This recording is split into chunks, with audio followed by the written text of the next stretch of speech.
Hey everyone, it's Dot, and today in my low carb kitchen, you get to see me actually try a recipe for the very first time.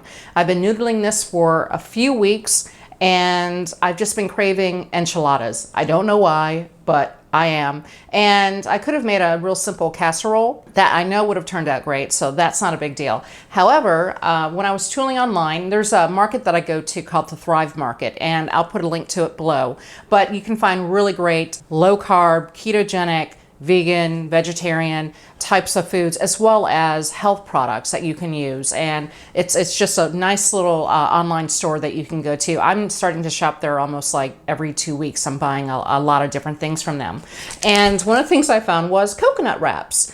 So rather than using the low carb tortillas that are out in the market that you can find at the grocery store, I think Mission is the one that does them, which are really carby. Even though they're low carb, they're still very high in carbs. It might be a solution for me. I just don't know how these are going to turn out as the actual wrap as opposed to using corn tortillas. So we'll see how this goes. But the very first thing I'm going to do is make a salsa verde. Now, I've done a recipe on how to make a roasted salsa verde, and I'll link to that below. That has a nice smoky flavor to it. I'm going to make a more traditional salsa verde. So what you're going to have is a bunch of tomatillo. They're the cousin of tomatoes, and I've already cleaned and washed these. But I'll show you, in case you don't go to the other video. But basically, they come with these little wraps around them, these little skins. All you're going to do is peel them, pull them off, and when you touch it, they're very, very sticky in nature. There's like a sap that's on them. And all you do is wash them in hot water. So I'm going to go ahead and wash this one, and then we're going to start making the salsa verde. Now, the traditional way of cooking tomatillo, and I know I mispronounced it the last time, sorry about that, but the traditional way of making salsa verde is actually to put these in water, and you want to bring them to a boil. And I'm also going to put in my 3 jalapeno peppers in there, and I've already taken out the stems of each one. This is going to be a hot salsa verde. If you don't want it that hot, you just use 1 jalapeno pepper. But basically what I'm going to do is let them come to a boil. I'm going to cook them, and once I can pierce the tomatillo with an actual fork, then I know it's ready to go. While my tomatillos and peppers are cooking, I'm going to add the ground beef to a pan. I'm going to start browning it. And I'm just going to have this on a medium heat. 80-20 ground beef is perfectly fine to use with this. I actually got a great deal on ground chuck and brisket combined, so this is really going to be yummy. As you can see, my meat is browning the way I like, and I'm going to go ahead and add in my seasoning. And this is just a simple taco seasoning that I made at home, and I'll have the link to the recipe below. You want to ladle in just a little bit of the water that it was cooked in, but you want to reserve the rest of the water for your sauce. I ended up adding a second ladle of water. Next thing I'm going to add garlic. It's all piping hot. And just a touch of salt. And I'm using kosher salt, so I don't have to use as much salt. Nice big flakes, but I just want it mixed in. Because it's hot, you want to make sure you keep your hands on this so the pressure and the heat can, make this pop off. I've had that happen to me before. Next thing I'm going to add is cilantro, and I'm just using a big fistful of cilantro and the juice from 1 lime. I'm actually going to press that in there a little bit. It's time to chop it all up. I moved it to another bowl simply because I wanted to help reduce the heat. That's the only reason why I haven't added the onions yet. I have to taste it to see if it needs more salt, and if it's too hot, plus the heat from the jalapenos, it's going to be a little bit hard to tell whether it needs some salt. Here's a taste test. Okay, that's really hot. Not temperature-wise, this is just spicy hot. Perfect, that's exactly what I was going for. Yes, I like spicy food. I'm going to go ahead and add my onion, and I ended up shredding these in my little micro food processor. The nice thing about this, when you add the little bit of water that I added, which was about half a cup roughly, maybe a little bit more than half a cup, I ended up, instead of 3 cups of salsa verde, I now actually have 5 cups. I'm not going to use all 5 cups, but that drops the carb count. That was a nice surprise. Awesome. This is going to go in the fridge and cool off. The pectin that's in the tomatillos basically will help thicken it. So even though you added liquid to it, it's going to get nice and thick. And you can just have it like this as a salsa. It'll sit in your fridge for a couple of weeks. Perfect. But it's going to go on top of my enchiladas. Now what I'm working on is my sour cream sauce that's going to go on top of the enchiladas. I've got 2 tablespoons of butter in here that I'm melting, and I'm using just a pinch of gargum. And basically, I'm making a roux for all intents and purposes. And I'm mixing it with the fat so that it doesn't clump. And there you go, it's been absorbed. And once the butter's melted, that's when the magic happens. My sour cream is going to go in, and I'm about to put it in. I'll just start putting it in now.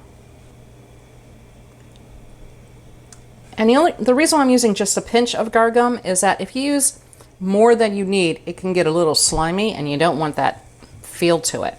Now my sour cream is starting to liquefy a little bit, which is what I want. I want it to be creamy. What I'm going to do, which is why you saved the water from when you cooked your tomatillos and the jalapenos, is I'm going to add just a little bit of that.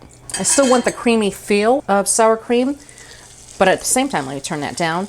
I want to make sure that it spreads a lot easier than sour cream does. I've already oiled my pan. You can use whatever fat you'd like. I used a coconut oil that doesn't really have much of a coconutty taste to it.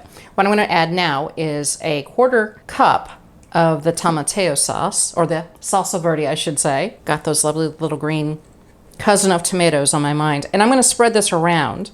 Now I'm only using a 1/4 cup here. Again, this is a test recipe, and you want a little bit of sauce on the bottom. I wish I could put more, but carbs, I'm trying to watch my carbs. And it's time to open up my coconut wraps. Fingers crossed, it's actually gonna work. They smell like coconut, as you would think. So I'm gonna pull them out. I'm only planning on making 7 or 6, but if I have enough to make 7, I will, and there's only 7 wraps in here. They're not round, they're squares, but that's okay. They're actually quite firm, so I'm hoping they're gonna wrap well. They should wrap well. See, good, so they're flexible. What I'm gonna do, start adding in my beef. And the nice thing is I didn't have to drain the beef simply because I used my seasoning. And I just cooked the meat in it, so it's nice and still juicy. But sour cream sauce I was making, I'm gonna add just a little squirt. Because why not? Now let's see how well it wraps. And when you wrap it, you wanna tuck underneath, just sort of fold. There it is. A little bit came out on the ends. That's expected because you don't seal the ends. Then I'm just going to put it right here. That's it. That was pretty simple. I'm going to finish up the rest of the enchiladas, and then we'll start adding on all of the delicious toppings. They are stuffed. I got all 7 in here. I wish I had a little bit more room, so I would have liked a little more space between them so the sauce can drip down in between each enchilada, but it is what it is. So right now what we're going to do is add the salsa verde on top. I'm not adding that much. I'm only doing a cup. What I want to do is I'm going to spread it around to make sure the wraps really do get covered in it. Next up, I'm adding a cup of, I just picked up shredded Mexican cheese at my local grocery store. So it's just a blend of 3 or 4 different cheeses. The rest of the sour cream sauce, and I'm just going to go around like this, make sure each enchilada gets some, and I'm just going to use the entire sauce, the rest of it. You don't have to use a squeeze bottle. You can certainly just use a spoon and dribble it on if you prefer. That is completely up to you. I just felt it was easier for me. Also, you get the cabbage music sound. Okay, enough of that. And then last but certainly not least, I picked up this cheese, which is queso fresco cheese. A lot of the videos I was watching online of these ladies who spoke absolutely no English, they were all speaking Spanish, were showing how they make their quesadilla, and virtually all of them use this cheese. So I thought, okay, these are the pros. I tasted it, and it's actually very similar to feta. It's probably not as strong as feta is. Comes in a block and it's simple to crumble. My oven's going to be heated at 350, and these are going to go in for about a half hour. Out of the oven, it smells wonderful. There's a faint hint of coconut. We'll see if that actually translates when I dig into the enchilada. But right now, we must give it a taste. So this is the problem with them being a little bit too close with each other. There we go. That's one in there. So let's see if I can dig this out. Oop. There we go.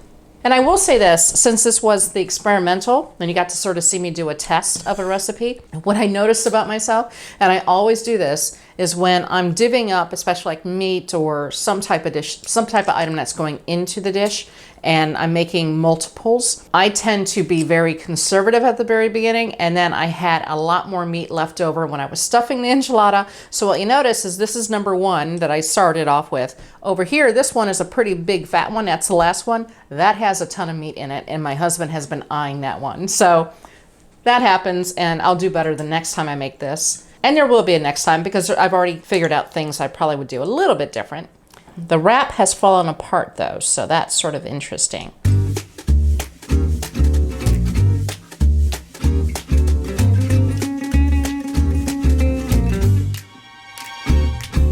Okay, I like it.